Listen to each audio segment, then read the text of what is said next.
There is a band claiming that they are one of just few bands that are left, another group releasing an NFT album, and Paris Hilton resurfaced another shocking interview clip, all in today's episode of The Filter. Kings of Leon, they are doing something with their new album that is very new for bands to do. They're going to be releasing their new album tomorrow as an NFT, which stands for non-fungible tokens. And you might already be confused, so let me break this down as best as I can. So NFTs can be anything digital, such as drawings, photos, or in this case, it's an album. And the group is going to be releasing their new album, When You See Yourself, tomorrow with vinyl and digital download for a token for $50. And then after 2 weeks, no more of these are going to be made. So they could gain in value because there's only a certain amount, and then people from there, they can choose if they want to own it or if they want to keep it or sell it to other people. And this is something that's been blowing up lately, and it said that it could actually change the world of art and collectibles forever. Just a few days ago, we saw Grimes. She sold $5.8 million worth of her NFT crypto art in just about 20 minutes. And then there's other things like an animated flying cat with a Pop-Tart body that sold recently for $600,000. So this is something that we could see a whole lot more of, so look out for that. After the documentary Framing Britney Spears, we were reminded just how horrible artists were treated by interviewers, the media, and the public not even that long ago. The documentary had showed Britney Spears being torn apart and judged by the public, and people like Justin Timberlake actually issued an apology for his behavior in all of it at that time. Paris Hilton is speaking out now since she was very much a victim of this at this time. And she talked in her podcast recently about an interview that she did with David Letterman where he asked her about her time in jail, even though she asked to not discuss this prior to the interview taking place. How'd you like being in jail? That's how you start. Not too much. And there's another clip from an older interview with Paris Hilton that was posted on her Instagram, which shocked a lot of people. The interviewer in this clip ridiculed her for being a businesswoman and a model, literally cutting her off and telling her to stop talking when she was trying to explain that she worked for everything that she's achieved. So she commented on the interview in her caption on Instagram, and she said, "I will not forget the feeling I felt in that room.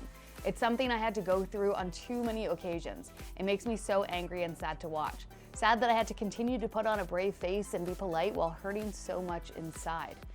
And then at the end of the video to insult me and call me that after what they did to me, unbelievable.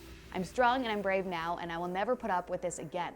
And I hope by having these conversations, it could be an inspiration to other girls and women to not stand for this, and for the people behaving this way to be put in check and to help stop this from happening to anyone else." So well said and so important. The whole interview makes me so uncomfortable to watch, so I can only imagine how Paris felt in that moment. So amazing of her to bring this up. Megan Thee Stallion had a big day yesterday because on top of her new collab with Maroon 5, it was also announced that she is part of a new Calvin Klein ad campaign. Megan said that being part of this campaign is really a full circle moment for her since she's been a fan of Calvin Klein since she was a kid. And she joins actor Jacob Elordi, who is also part of their spring campaign. Maroon 5 came out with a new song called Beautiful Mistakes with Megan Thee Stallion, and when discussing the new song with Zane Lowe, Levine talked about the fact that there aren't as many bands as there used to be in music. He said there's no bands anymore, and I feel like they're a dying breed. And so I kind of, in a weird way, as far as I mean, there still are plenty of bands, and maybe they're not in the limelight quite as much or in the pop limelight, but I wish that there could be more of those around. While some agree, others went on Twitter to bring up the fact that there are still bands like the 1975, Paramore, and 5 Seconds of Summer. So what do you think about this? Are there way less bands out there than there used to be? Let me know. Drake announced that he is dropping a new song that's called Scary Hours, coming out tonight at midnight. So Drake's plan was to release his album earlier this year, but then it was delayed because he had knee surgery and he was bedridden for weeks at a time. And he was spotted recently shooting a new music video in Toronto, so it could be for this single. His new album, which is called Certified Lover Boy, is on the way. We don't have an exact date yet, we just know it's soon. So, fingers crossed, we'll be patient.